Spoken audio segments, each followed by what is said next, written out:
Raditz, the first villain of Dragon Ball Z and the one that came bearing earth-shattering news for Goku that he is in fact an alien, a member of the warrior race known as the Saiyans. From that point on, we're shown a display of power unlike anything we had seen yet in the franchise. Both Goku and Piccolo together, along with a little bit of assistance from Gohan, was necessary to take out this new foe, and it was at the cost of Goku's own life. This guy was powerful by their standards. And then, that was it. We didn't really see Raditz again, aside from brief mentions throughout the series. Raditz was gone, and that came as a surprise to me. It always left me wondering how things could have been different if Raditz had survived or somehow been brought back. It's one of the reasons I started What If scenarios, and one of the reasons I pursued them through the means of Moscow X and other creators. And many of these creators, myself included, oftentimes like to pursue a story where Raditz is reformed into a good guy. However, sometimes I ponder, what if he was the ultimate evil?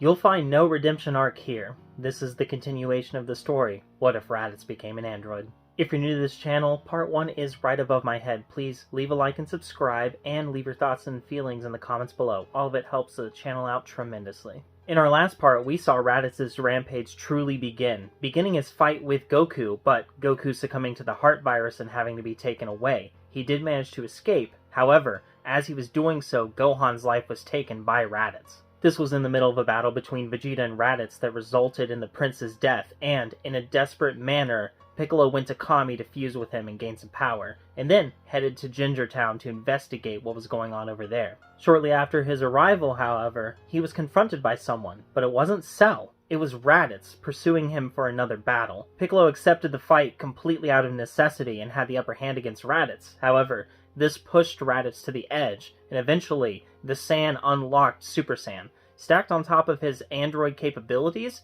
he seemed to have limitless potential with it. Piccolo's life was snuffed out just in time for Trunks to sense it as he was standing over his dead father's body, and he was left wondering who had done it. All the while, Cell managed to escape from Ginger Town, pursuing androids 17 and 18, who were still trapped in their pods. Let's continue. Trunks had to reel in the pain of his loss. Sure, he didn't really know his father, but still, seeing him there, lying on the ground dead, was very emotional for him. He sucked it in and decided to go to his mother, or at least the present version of her. Piccolo had felt tremendously powerful and yet still had fallen to a mysterious assailant, or perhaps both androids 17 and 18 combined. It was best for him to avoid that area and try and figure out another plan for now. But Trunks grew up with a different lifestyle, one where the enemies that he had to face could not sense his ki. Therefore, he wasn't very good at suppressing it. All the way over in Ginger Town, where Raditz had just finished off Piccolo, a power signature was pinged on his internal radars. He immediately went in pursuit. Trunks arrived at Capsule Corporation and was greeted by Bulma, who was shockingly holding a baby version of him. He was glad to see he was still born in this timeline, but with Gohan perished, it clearly meant that this was a separate timeline regardless. He started talking to Bulma, trying to gather information and figure out what the heck was going on, but they were interrupted when another visitor arrived. It was Raditz. The tall, imposing figure stood there, staring down both Trunks and Bulma, still in his Super Saiyan state, because, with his infinite energy, he felt no need to drop out of it. For all he knew, he would maintain Super Saiyan indefinitely. What? Another Saiyan? I don't recall you from my timeline at all. Trunks, stop giving him information! That's Goku's evil brother Raditz. I don't know how he survived. It doesn't seem possible, but there he is. Trunks' eyes darted back to the villain as he thought back to the stories he was told. How Raditz died. A special beam cannon directly through the chest, and he looked at where his chest was at and saw, with absolute certainty, machinery where a hole would have been. It all makes sense now. Gero made you instead of androids 17 and 18, didn't he? That monster! Ha ha ha ha ha!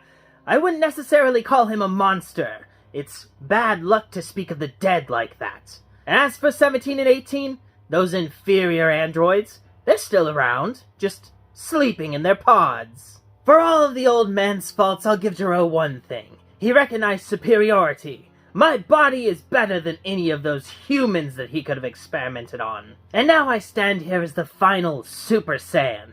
Although, it's been a little worn out seeing so many other people have it. And once I deal with my brother Kakarot, I truly will be the final one left. Trunks clenched his fists as a realization dawned on him. It wasn't Android 17, 18, or any other being at all that had taken out his father. It was Raditz, the person standing right in front of him. "You're telling me that you wanted this?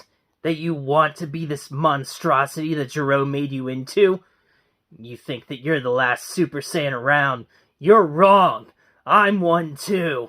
Bulma went to shut Trunks up again, but she had to brace herself as he powered into his own Super Saiyan state, to the surprise of Raditz. Trunks immediately engaged Raditz, and Raditz merely went onto the defensive, humoring the child as he tried to compile information. He was trying to figure out who Trunks was. This teenage boy, said to be from another time. If he was from another timeline, was he even born right now in this one? And, more importantly, who was his father? There were only two real options, his brother Kakarot or Vegeta. As he laid his eyes upon Trunks, he realized this couldn't possibly be a relative of his. He didn't look even remotely like any of his family. So, there was only one option left, and when he stared into his eyes and saw that cold stare coming back at him, he realized he was Prince Vegeta's son.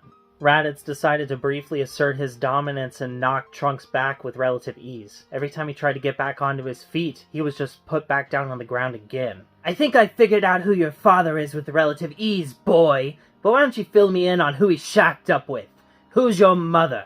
"As if I'd ever tell a monster like you," replied Trunks, but his body was saying something different. Using his sophisticated inner workings, Raditz was able to spot all of his mannerisms, and the telltale signs were there. Raditz looked back behind Trunks and saw Bulma standing there, and he pieced two and two together. He looked at the baby she was holding, and it became obvious just who that baby was. Trunks saw the look on Raditz's face and realized that his mother's identity had been figured out. He went in for a desperate strike with his sword, but Raditz caught it with his hand without even looking at it. He broke the sword with relative ease, and before Trunks could even react, he was grabbed by the throat. Trunks frantically tried to free himself from Raditz's grasp. No amount of kicks and punches, however, even though they were connecting, were doing anything. Raditz was just that much stronger than him, and the more he tried, the weaker he got. Raditz positioned Trunks' body up perfectly with Bulma and baby Trunks's, with the intention of using one blast to take out all three of them. Raditz charged up a blast with a smile on his face, but right before he launched it, a massive ki surge took place right around Gero's lab. His internal radars went haywire and he released Trunks. Trunks felt the power surge occur as well, but his survival instincts had already kicked in. He quickly flew over, grabbed Bulma and the baby version of himself, and sped away. Raditz didn't pursue, confused at what this massive power leap was. Not only was this power something that was most assuredly greater than his at the current moment, but the fact that it occurred right by Gero's lab was something that he couldn't ignore. He immediately went over there to investigate. He arrived at the lab and entered into it to see a lone figure standing away from him. It was tall and even more imposing than him, with green tones to it. It turned calmly to him. "If it isn't the mighty Raditz, interesting to see you out of ice. Gero didn't opt to do that in my timeline." The being stared Raditz up and down and noted the cybernetic enhancements on him. "Ah, I see. He's made you into an android. Well, welcome to the world, sibling." "I take it this is more time travel shenanigans I have to deal with. What brings you to our timeline?" "Ah, an android of action rather than words. I respect that. I am Cell, your sibling from the future. I hail from a timeline where that pesky Saiyan Trunks killed our siblings, 17 and 18. Therefore, I had to take care of him myself and come back here, so that I could complete myself and become perfect." Raditz was getting frustrated at the cordial demeanor of this Cell being that was talking to him. He almost talked like Frieza, as if Frieza was a part of him in some way. His speech also had the undertone of Vegeta's cocky, demeaning nature. "What do you mean perfect? I am Gero's ultimate creation, the ultimate weapon of destruction. Who do you think you are?" "Oh, brother. I suppose Gero did leave the less than perfect out of the loop fairly often. But I am in fact Dr. Gero's greatest creation, Cell, and through absorbing our siblings, 17 and 18, I have become truly perfect in every manner."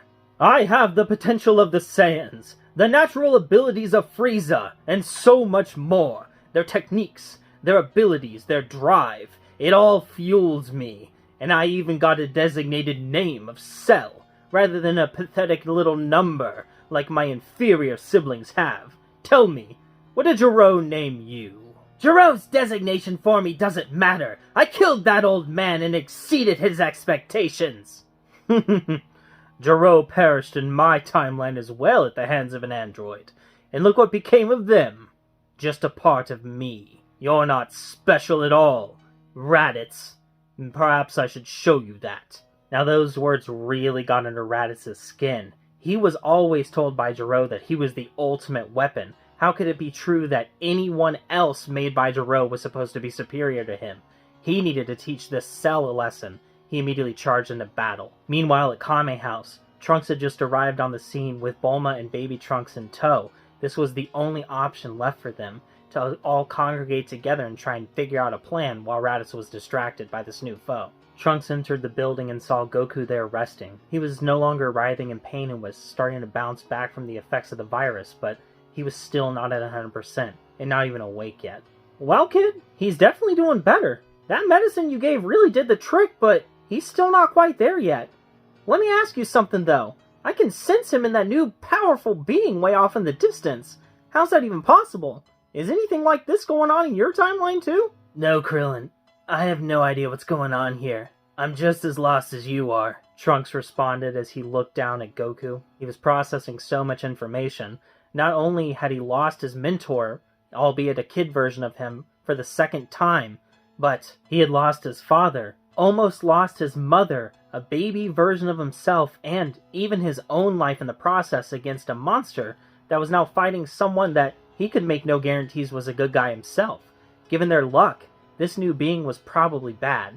He certainly sensed malicious intent in his ki. But Trunks had no ideas on how to get them out of this situation. If he just went back to his future timeline, turned tail and ran away, he would surely leave them all to their doom. He couldn't do this. Their only hope was to wait for Goku to wake up. And that's where we're going to be leaving things for right now. If you guys like a story with time travel shenanigans, perhaps you'll like this one, where Kid Trunks and Goten time travel. Go check that out for me, and I'll catch you in the next one. Bye.